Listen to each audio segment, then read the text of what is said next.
बिस्मिल्लाहिर्रहमानिर्रहीम। अस्सलाम वालेकुम। मैं हूं गुलफाम चौधरी। आप देख रहे हैं मेरा फेसबुक पेज और यूट्यूब चैनल। पाकिस्तान की सियासत में अहम तरीन डेवलपमेंट हो रही हैं और मुसलसल डेवलपमेंट्स मुतवक्के हैं। यकीनी तौर पर जो पाकिस्तान के हालात हैं वो यकसर बदलने जा रहे हैं और बड़ी बड़ी तब्दीलियाँ मुतवक्के हैं। इस हवाले से हमारे साथ मौजूद हैं सिद्दीक जान साहब। उनसे जानते हैं क्या डेवलपमेंट हुई हैं, पहले उनकी बात सुनते हैं फिर उस पर बात करते हैं। वो कोई अपने ज़ात और मफाद के लिए काम नहीं कर रहे, ना ही वो मंसूर अली शाह को चीफ जस्टिस पाकिस्तान बनवाने के लिए कर रहे हैं। वो एक तो अपनी लेगेसी, अपने हलफ की वफादारी, अपने हलफ के मुताबिक इकदामात, आइन से वफादारी, पाकिस्तान से वफादारी, पाकिस्तान के लोगों से जो वफादारी और जो आइन ने उनको जिम्मेदारी दी हुई है उसको पूरा करने के लिए और अपने इदारे को बचाने की आखिरी कोशिश कर रहे हैं। मंसूर अली शाह को चीफ जस्टिस पाकिस्तान बनवाने के लिए नहीं कर रहे। देखिए, मंसूर अली शाह साहब ना लेगेसी अपनी ऐसी छोड़ के जाना चाहते हैं कि कम से कम उनके साथ वो ना हो जो काजी के साथ हुआ है और जो यही अफरीदी के साथ हो रहा है। वो लेगेसी अपनी। और भाई बात ये कि हम भी बैठ के बातें करने लगे थे कि यार आप हाथ पे हाथ रख के बैठे। ठीक है, अब थोड़ी सी उन्होंने किया ना, आज कहा ना अकील अब्बासी साहब ने, उन्होंने कहा चलिए ये तो फायदा हुआ कि 26वीं आईनी तरमीम का केस लग गया। हमारे हलचल से, हमारे इस केस के टेकअप करने से चले 26वीं आईनी तरमीम का केस लग गया। 26वीं आईनी तरमीम वाला केस 4-5-6 माह चलेगा, ऐसे काम नहीं चलेगा। चीजें जो है ना वो बड़ा मुश्किल होगा इनके लिए। लेकिन ये सस्टेन तो नहीं कर सकती ना 26वीं आईनी तरमीम। ये नहीं कर सकती। निज़ाम इंसाफ अगर आपने बचाना है, कोई थोड़ी सी जस्टिस के साथ कम से कम उसके तकद्दुस को, कुर्सी के तकद्दुस को बचाना, ये नहीं चल सकता। देखिए, 26वीं आईनी तरमीम और पाकिस्तान एक साथ नहीं चल सकते। इस कुएं से 26वीं आईनी तरमीम का कुत्ता आप निकालेंगे तब ये कुआं साफ होगा। यानी 26वीं आईनी तरमीम का कुत्ता जब आप निकाल लेंगे फिर भी आपको 10-12 हज़ार डोल निकालने पड़ेंगे। 10-12 हज़ार डोल से मुराद दिया कि जो जो भर्तियां होंगी, जो जो इसके तहत चीजें हुई हैं, जो जो इसके तहत बेंच मान के केसेस के फैसले हुए हैं, वो सारी चीजें आप फिर निकालेंगे। पहले 26वीं आईनी तरमीम का आप खात्मा करेंगे। तो खत्म इसने होने सर 6 माह लग जाए, 8 माह लग जाए, साल लग जाए, 1.5 साल लग जाए, खत्म तो इस 26वीं आईनी तरमीम में होना है। इस 26वीं आईनी तरमीम के साथ पाकिस्तान नहीं चल सकता। अच्छा, ये कुत्ता सिर्फ एक 26वीं आईनी तरमीम का नहीं है, 5-6 और कुत्ते हैं सारे। मुझे ये जब निकलेगा ना, बाकी छोटे छोटे हैं, बाकी इतने बड़े नहीं है। वो छोटे कुत्ते हैं, वो छोटे हैं, वो कोई मसला नहीं। और अच्छा, आपका मैं एक व्लॉग देख रहा था, आपने बल्कि एक इंटरव्यू दिया, आपने कहा इमरान खान साहब को अडयाला जेल में धमकियां दी जा रही और धमकाया जा रहा है अलकायदा ट्रस्ट केस के हवाले से कि जनाब इस्लामाबाद हाई कोर्ट में हमने मैनेज कर लिया है, आपने सारा प्लॉट सेट कर दिया, लिहाजा जो मर्जी कर ले, वहां से आपको निकलने नहीं देगी। मुझे कभी आपने एक बात सोची है कि ये बात तो मतलब पाकिस्तान के बच्चे बच्चे को पता है कि फैसला वही आएगा जो उधर से बताया जाएगा, इसमें तो कोई शक नहीं है ना। लेकिन फिर ये क्यों किया जाता है कि जज से पहले टाउट्स बताते हैं कि कल फैसला नहीं आएगा? बहुत अच्छा सवाल, बिल्कुल। ये क्यों होता है? एक और तरफ आपको ले जाता हूं। भावल नगर में पुलिस वालों को कुट लगाई गई। पुलिस वाले तो उस वक्त जिंदगी की भीख मांग रहे थे, वो तो उस वक्त बेचारे उल्टे पड़े हुए थे। उनके ऊपर तो उनकी गर्दन के ऊपर जो है वो मुक्के पर वो अपना ठुड्डे मारे जा रहे थे। ठीक है, वो वीडियोस पुलिस वालों ने तो बनाई नहीं है। वो वीडियोस कैसे आई बाहर? वो वीडियोस जारी करने का मकसद एक खौफ फैलाना था कि भाई हम अगर पुलिस के साथ ये कर रहे हैं तो सब लोग तैयार हो जाओ। ये खुद वो जारी की गई वो वीडियो, वो लीक नहीं हुई। ये जो खबरें आई ना कि फैसला नहीं सुना रहे और जज को पता ही नहीं है कि मैं फैसला नहीं सुना रहा, उसको 5 घंटे पहले 10 घंटे पहले पता चला कि मैं फैसला नहीं सुना रहा। ये 3-4 बार इसलिए किया गया कि इमरान खान को मैसेज दिया गया कि भाई हम खुल के कर रहे हैं ना खान साहब। ये जिन सहाफियों ने खबरें दी हैं, रिपोर्टर्स ने और टाउट्स ने कि फैसला नहीं आ रहा, आपको नहीं पता खान साहब कि वो कहां रिपोर्ट करते हैं? तो हमने करवाया है ना डिले, तो हम आपको बता रहे हैं कि हम डिले करवा सकते हैं। जब हम तारीख चेंज करवा सकते हैं तो फैसला तो फिर दूर की बात है, फिर आप फैसला कैसे इंडिपेंडेंट लिया सकता है? फिर एक दिन पहले बता दिया कि इतनी सजा होगी जब इमरान खान नहीं माना। अब इमरान खान को कहा जा रहा है कि खान साहब इनाम मिनहास को ले आए हैं, जस्टिस आजम खान को ले आए हैं, आमिर फारूक के साथ इनाम मिनहास बैठ गए, आपका केस इसके पास लगेगा, सजा मुअत्तली की दरखास्त मुस्तरद होगी, अपील अपने टाइम पे लगेगी, 2-2.5 साल के लिए आप जेल में कर ले हमारे साथ बात। लेकिन मैं आपको बता दूं इस लम्हे तक तो इमरान खान एक जरा बराबर भी इधर उधर नहीं हुए। वो कह रहे हैं भाई मैं तो तुम्हें कह रहा हूं 14 साल क्या 140 साल रख लो, जब तक जिंदगी है मेरी यहाँ से, जो कि बड़ी एक मतलब अल्लाह ना करे, अल्लाह ताला इमरान खान को लंबी जिंदगी दे और वो बाहर हैं, वो कह रहे हैं कि मेरी फिर यहाँ से डेड बॉडी जाएगी।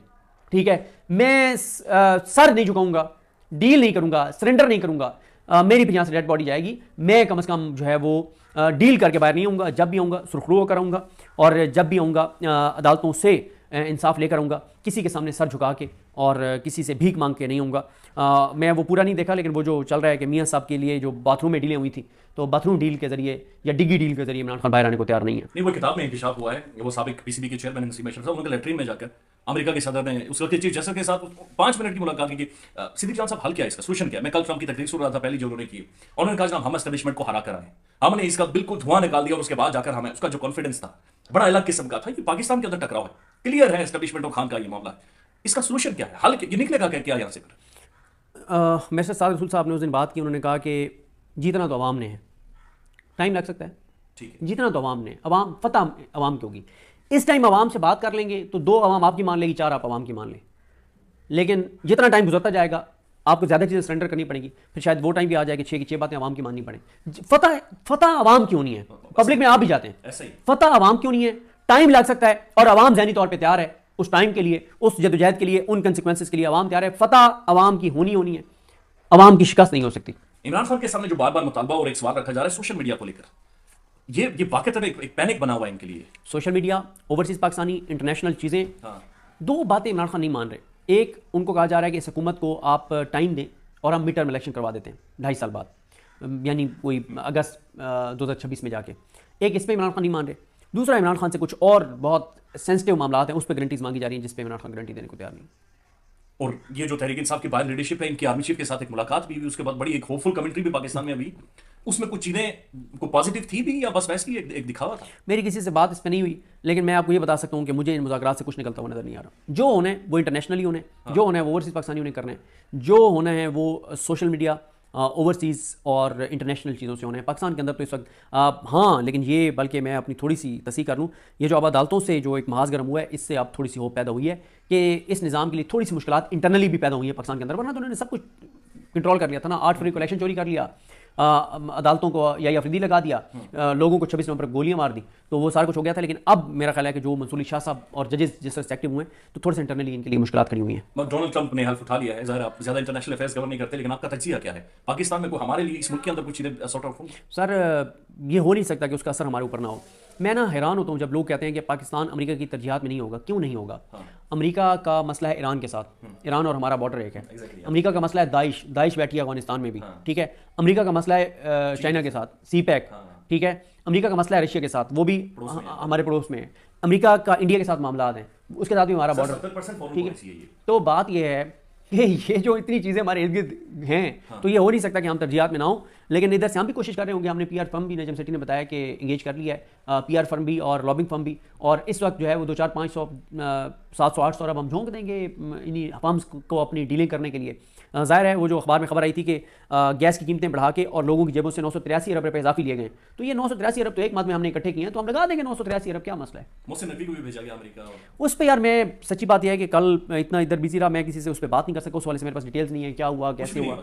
अच्छा, जैसे गए थे अभी तक कुछ भी नहीं हुआ, यानी एक तस्वीर नहीं, एक तो उसने इंडोर कर दिया सारा, तो कुछ भी कोई डेवलपमेंट। सर, एक चीज के बारे में मैं आपसे जानना चाह रहा था। अमेरिकन एम्बेसी, एक तो ये सबसे बड़ी एम्बेसी है, अमेरिकन सबसे बड़ा इंफ्रास्ट्रक्चर है किसी भी मुल्क के अंदर, यहाँ पर मौजूद है।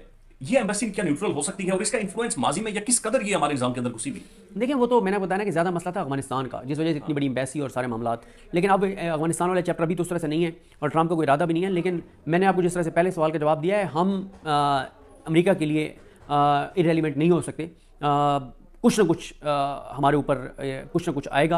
अब हमारा ये मौजूदा जो निज़ाम है, ये अमेरिका को किस तरह से मैनेज कर लेता है। अगर कर लेता है तो चीज़ें इनके लिए आसानी होंगी और इमरान खान के लिए तबाही होगी, मुश्किलात होंगी, आवाम के लिए मुश्किलात होंगी। और अगर इनकी बात नहीं बनती तो फिर बदकिस्मती के साथ कहना पड़ रहा है कि क्योंकि 25 करोड़ लोगों के तो एहसास, जज्बात, दुख, दर्द, तकलीफ, वोट, आवाज़ से इनको कोई फ़र्क नहीं पड़ता है तजाज से, लेकिन वहाँ से चिट्टी चमड़ी वाले 2-4 भी बात कर दें तो फ़र्क पड़ता है। तो जी बिल्कुल, जिस तरह से आपने सिद्दीक जान साहब को सुना कि आइंदा आने वाला जो हफ्ता है, ये चंद दिन है, ये पाकिस्तान की सियासत में कितने अहम हैं और इसमें जो पाकिस्तान की सियासत है उसमें कितनी बड़ी तब्दीलियां मुतवक्के हैं। अल्लाह पाक वतन अजीज़ का हामी और नासिर हो। पाकिस्तान जिंदाबाद।